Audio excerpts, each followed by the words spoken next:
Hi, my name's Ian Puddick. We're just going to make a very short film this evening. We're filming here in my office. Anyone that knows me knows what I do for a living. I have two jobs. I'm very, very lucky. I run a leak detection company. We have engineers out on the road who have special technology for going out and finding leaks on things. And the other job that I have is, my background really is I'm a communications consultant. I've worked with the Queen at Buckingham Palace. I've recently advised the Cabinet Office, and I've worked on CEO communications for Vodafone and Rolls-Royce. Anyone that knows my case understands what it's about, and it's really simple. It's about police corruption and really the root of police corruption, which is the lack of accountability.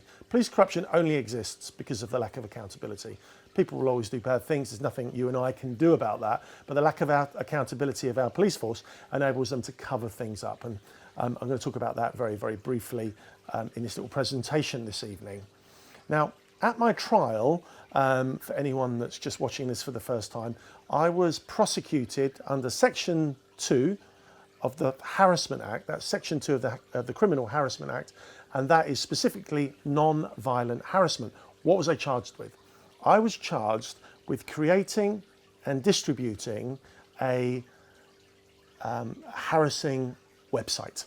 And my website, very simply, and it's still there today for you to look at because I won my case, it's policeexpenses.co.uk. So it's policeexpenses.co.uk. Right, at my trial for my website, something that was said that blows the nonsense case, my nonsense case completely out of the water. The police spent over £1.5 million of taxpayers' money prosecuting me, raiding my home, raiding my office, raiding my company accountants, all because of a Section 2 non-violent harassment claim. Have a look at my website, it's all on there. Now, a particular sergeant from the Counter-Terrorism Directorate told the judge, under oath,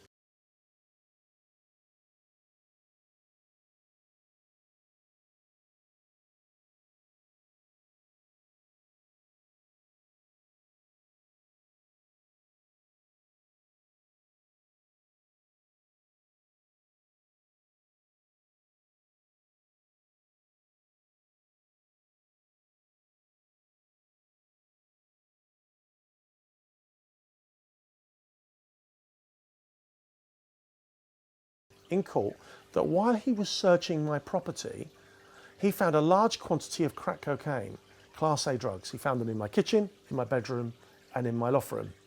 He was then forced to admit, under cross-examination by Michael Wolkine QC, that he'd forgotten to confiscate any of it. So basically, he left all of the crack in my home. More importantly, he forgot to follow any basic police procedure. He forgot to tell any of the other officers on the search, and there was a huge search team searching my home. He forgot to make any notes about it, and a few years later he'd only just remembered that he'd left that. Now, I've written a letter here to Adrian Leppard, Commissioner Adrian Leppard at City of London Police. This is my 8th letter. I've written to him on 7 other occasions requesting a meeting, because I'd like to ask Adrian Leppard, is it normal police procedure for officers, whether they be senior or rank and file, to find large quantities of Class A drugs in a suspect's home and leave them there? Now, that can't be right under any circumstances for any police force, but as the Commissioner, he is responsible, and he's responsible for the behaviour of his officers, and I'd like to ask him, and I think it's a very reasonable question. Now, as I understand, in order to protect the officer that lied and made that nonsense up at my trial, the police have now created an intelligence file on me, making me a suspect crack cocaine dealer. So in my letter, I'm inviting the City of London Police to send in the appropriate forensics teams into my home, here at the office, wherever they want, basically. And they can, if they can find this large cachet of crack cocaine that was left here, it was left in my kitchen, my bedroom, and my loft room, well, I can assure you I've not taken it, I've not sold it, and I've actually never seen it, so presumably it's still there. Obviously the police will come up with some excuses for the lie, but more importantly, the forensics teams, I have absolutely no doubt, if there's ever been any Class A drugs or any drugs to that effect in my home, they will find traces through their forensics analysis. So I'd like to invite them to come to my home and make all of those searches.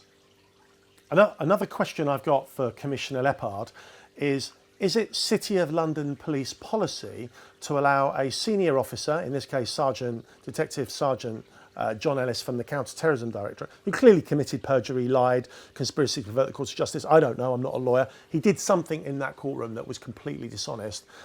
I want to understand, from Commissioner Leppard's perspective, is it normal police procedure to allow that officer who serves under the Queen, upholds our common law, who's sworn an oath to uphold and tell the truth, to still continue serving without any issues at all after such a blatant breach of trust, clearly breaking the law and being completely dishonest and having contempt for and showing contempt for the law? My final thought is, be interesting to see what City of London police say to my letter. You and I, if you're watching, probably already know the answer.